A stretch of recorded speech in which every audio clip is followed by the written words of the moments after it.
Click on the Axis command.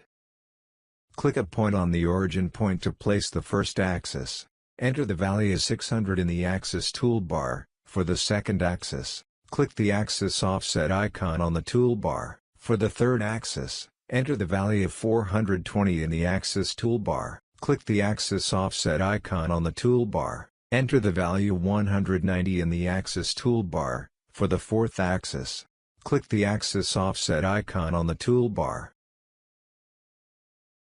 Press the space key of the keyboard. For vertical axis, click the Settings icon. From the Axis toolbar, change the Axis ID to A. In the Axis Settings dialog, click the OK button to close the dialog.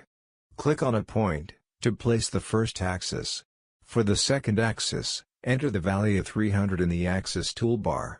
Click the Axis offset icon on the toolbar. For the third axis, enter the value of 345 in the Axis toolbar. Click the Axis offset icon on the toolbar. For the fourth axis, enter the value of 355 in the Axis toolbar. Click the Axis offset icon on the toolbar. For the fifth axis, enter the value of 400 in the Axis toolbar. Click the Axis offset icon on the toolbar. Exit the Axis command by pressing the Escape key on the keyboard. Axes are completed.